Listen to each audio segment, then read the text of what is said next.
കേരളത്തിൽ എപ്പോഴെങ്കിലും വർഗീയ ലഹളകൾ നടന്നിട്ടുണ്ടെങ്കിൽ എല്ലാവരും ആദ്യം നോക്കുന്നത് കാസർഗോട്ടേക്കായിരിക്കും. ബാബറി മസ്ജിദ് തകർത്തതുമായി ബന്ധപ്പെട്ടതും അതിനുശേഷം നടന്ന അവിടുത്തെ ഒരു സിനിമാ തിയേറ്ററിലെ കൊലപാതകവുമായി ഉണ്ടായ സംഘർഷവും പിന്നീട് ക്രിക്കറ്റ് കളിയിൽ തുടങ്ങിയ ഒരു സംഘർഷവും എല്ലാം ചേർന്ന് എത്രയോ സഹോദരന്മാരാണ് കാസർഗോട്ട് നഷ്ടപ്പെട്ടത്. അതിനിടയിൽ ചില സംഭവങ്ങൾ വേറെയും ഉണ്ടായിട്ടുണ്ട്.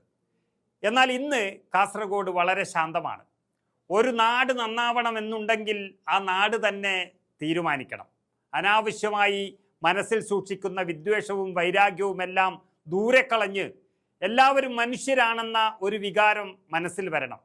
അധികാരത്തിലെത്താൻ വേണ്ടി നരേന്ദ്രമോദിയും BJPയും കാണിച്ച അതേ രീതി തന്നെ എല്ലാ ജനങ്ങളും കാണിക്കണമെന്നാണ് അവരുടെ ആഗ്രഹമെങ്കിലും അത് രാഷ്ട്രീയ ലാഭത്തിന് വേണ്ടി മാത്രമാണ്.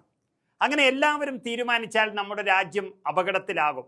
പറഞ്ഞു വരുന്നത്, കാസർഗോട്ടെ മുസ്ലിം ലീഗിൻ്റെ തൊഴിലാളി സംഘടനയായ STU വർഷം തോറും നടത്തുന്ന ഒന്നാണ് ശബരിമലയിലേക്ക് പോകുന്ന അയ്യപ്പ ഭക്തന്മാരെ യാത്രയാക്കുന്നു എന്നുള്ളൊരു ചടങ്ങ്. 41 ദിവസത്തെ തീഷ്ണമായ വ്രതാനുഷ്ഠാനങ്ങൾക്ക് ശേഷം അതെല്ലാം സമർപ്പിച്ച് അയ്യപ്പൻ്റെ അനുഗ്രഹം വാങ്ങാൻ ശബരിമലയിലേക്ക് പുറപ്പെടുന്നതിന് മുൻപ് കാസർഗോട്ടെ മുസ്ലിം സഹോദരങ്ങളുടെ പ്രാർത്ഥനയോടുകൂടിയുള്ള ഒരു യാത്രയപ്പുണ്ടാകും. അതിൽ ഇത്തവണ പങ്കെടുത്തത് PK കുഞ്ഞാലിക്കുട്ടി MLA ആണ്. നമുക്കറിയാം, മുസ്ലിം ലീഗ് എന്ന പാർട്ടിയിൽ മുസ്ലിം എന്നൊരു വാക്കുണ്ട് എന്നും പറഞ്ഞ് അവരെ വർഗീയ കക്ഷിയാക്കാൻ നടക്കുന്ന ഇവിടുത്തെ സംഘികളും കമ്മികളും ഒരു കാര്യം ഓർക്കേണ്ടത്, ഇനി 100 ജന്മം ജനിച്ചാലും അവർക്കൊന്നും ഈ മുസ്ലിം ലീഗ് നടത്തിയതുപോലെ സർവ്വമതക്കാരെയും സ്നേഹിക്കാനും ബഹുമാനിക്കാനും കഴിയില്ല. ഒന്ന് വർഗീയവാദിയാണെങ്കിൽ മറ്റേത് വർഗവാദികളാണ്. തട്ടിപ്പും വെട്ടിപ്പും മാത്രം കയ്യിലുള്ളവർക്ക് എല്ലാ വിശ്വാസങ്ങളെയും ഒരുപോലെ ബഹുമാനിക്കാൻ കഴിയില്ല എന്ന് ചരിത്രം പരിശോധിച്ചാൽ തന്നെ അറിയാം. ബാബറി മസ്ജിദ് തകർക്കപ്പെടുന്ന സമയത്ത് വർഗീയ സംഘടനകൾ കത്തിപ്പടരുന്ന കേരളത്തിൽ പാണക്കാട്ട് നിന്നൊരു സന്ദേശമാണ് കേരളത്തെ കലാപഭൂമിയാകുന്നതിൽ നിന്നും പിന്തിരിപ്പിച്ചത്. എല്ലാ മതങ്ങളെയും സ്നേഹിക്കാൻ പഠിപ്പിച്ച പാർട്ടിയാണെന്ന് മുസ്ലിം ലീഗ്.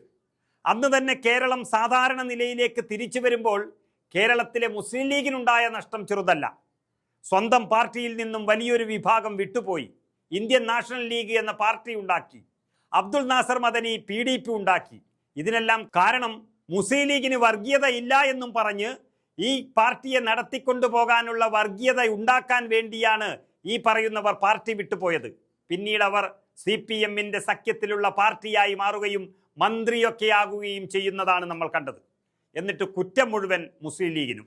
ഏതായാലും മുസ്ലിം ലീഗിൻ്റെ ഹൃദയവിശാലതയുടെ ഒരു ചെറിയ ഉദാഹരണമാണ് കാസർഗോട്ട് കണ്ടത്.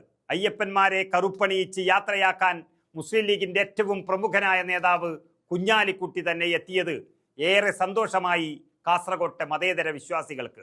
നമുക്ക് ആ രംഗങ്ങൾ തന്നെ ഒന്ന് കാണാം.